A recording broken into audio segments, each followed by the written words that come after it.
Chapter 78, The Farewell. Our robot had an army of animals at her command, and she asked them to bring every robot part and rifle back to the airship. Absolutely everything had to go. It was the only way to be sure that the Rekos would never come back. The island animals had no trouble locating the remains of their dead robots. Retrieving those remains took a bit more effort, but they were up for the challenge. Teams of clever creatures returned with the robot parts of different shapes and sizes. Smashed heads and broken rifles and twisted tubes and heavy bodies were all loaded into the ship until the entire island had been cleared.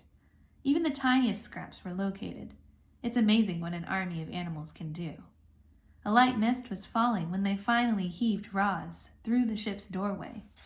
Her head slowly turned around to face the crowd of geese and beavers, and owls and insects, and foxes and raccoons, and vultures and moose, and bears and possums, and fish and deer, and otters and turtles, and woodpeckers and squirrels, and frogs and hares, and on and on. Every animal on the island had come to give the robot a proper send-off. "Goodbye, you wild animals," Roz's voice echoed through the gray mist. The wild animals smiled, and then a few of them started to roar. Then more started to screech, and then more started howling and chirping and grunting. Soon every creature was hollering goodbye to Roz. The chorus of wild voices grew louder and louder, shaking the robot's body, rattling the ship, booming across the island and up into the clouds. And then their voices gradually died down to silence. Brightbill fluttered up to his mother's shoulder. "You understand why I must leave," said the robot. "I understand," sniffled the goose. "More Rekos could be headed here right now. I just do not know. There is so much I do not know. I think it is time I get some answers." "Will I ever see you again?" said Brightbill, wiping his eyes. "You are my son, and this is my home," said Roz. "I will do everything in my power to return." Brightbill hugged his mother's worn face. "I love you, Mama. I love you, son." The goose fluttered back to his flock. The robot took one last look at her home. The door hummed closed. Chapter 79, The Departure. The airship's engines automatically fired up. Then the ship slowly floated above the island, turned to the south, and disappeared into the clouds. Chapter 80, The Sky.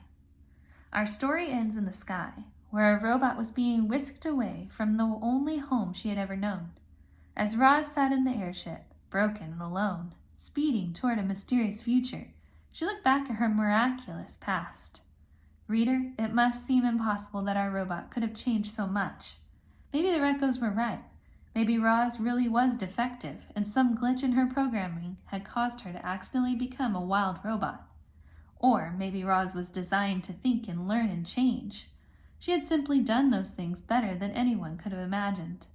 However it happened, Roz felt lucky to have lived such an amazing life, and every moment had been recorded in her computer brain. Even her earliest memories were perfectly clear. She could still see the sun shining through the gash in her crate. She could still hear the waves crashing against the shore. She could still smell the salt water in the pine trees. Would she ever see and hear and smell those things again? Would she ever again climb a mountain, or build a lodge, or play with a goose? Not just a goose, a son. Brightbill had been Roz's son from the moment she picked up his egg. She had saved him from certain death, and then he had saved her. He was the reason Roz had lived so well for so long. And if she wanted to continue living, if she wanted to be wild again, she needed to be with her family and her friends on her island. So, as Roz raced through the sky, she began computing a plan. She would get the repairs she needed. She would escape from her new life. She would find her way back home.